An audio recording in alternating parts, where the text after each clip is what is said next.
The letter of Jude. Jude, a slave of Jesus Christ, but a brother of James, to the called ones who are loved by God the Father and preserved for Jesus Christ. May mercy and peace and love be increased to you. Beloved ones, although I was making every effort to write you about the salvation we hold in common, I found it necessary to write you to urge you to put up a hard fight for the faith that was once for all time delivered to the holy ones. My reason is that certain men have slipped in among you who were long ago appointed to this judgment by the Scriptures. They are ungodly men who turn the undeserved kindness of our God into an excuse for brazen conduct, and who prove false to our only owner and Lord, Jesus Christ.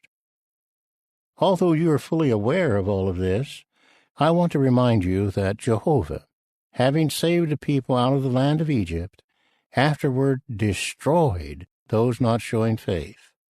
And the angels who did not keep their original position, but forsook their own proper dwelling place, he has reserved with eternal bonds in dense darkness for the judgment of the great day. In the same manner, Sodom and Gomorrah and the cities around them also gave themselves over to gross sexual immorality and pursued unnatural fleshly desires. They are placed before us as a warning example by undergoing the judicial punishment of everlasting fire.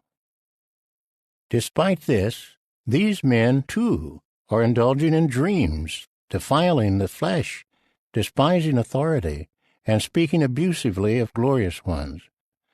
But when Michael, the archangel, had a difference with the devil and was disputing about Moses' body, he did not dare to bring a judgment against him in abusive terms, but said, "May Jehovah rebuke you."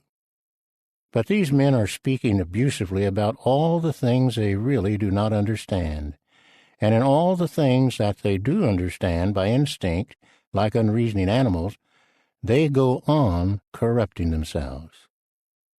Too bad for them, for they have followed the path of Cain and have rushed into the erroneous course of Balaam for reward, and they have perished in the rebellious talk of Korah.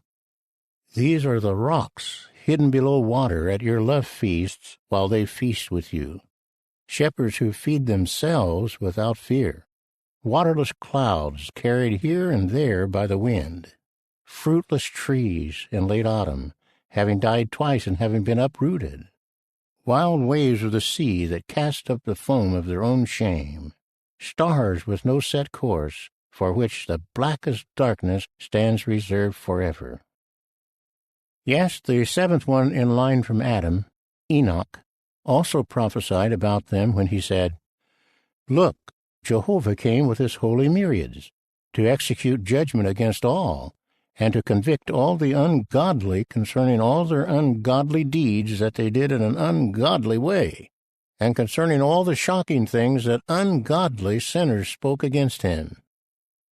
These men are murmurers, complainers about their lot in life, following their own desires, and their mouths make grandiose boasts, while they are flattering others for their own benefit.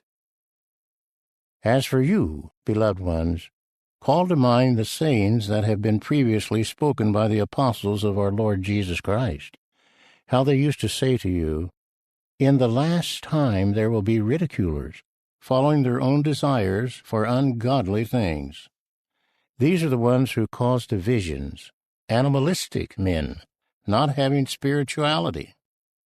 But you, beloved ones, build yourselves up on your most holy faith and pray with Holy Spirit, in order to keep yourselves in God's love while you await the mercy of our Lord Jesus Christ with everlasting life in view. Also, continue showing mercy to some who have doubts. Save them by snatching them out of the fire, but continue showing mercy to others, doing so with fear, while you hate even the garment that has been stained by the flesh.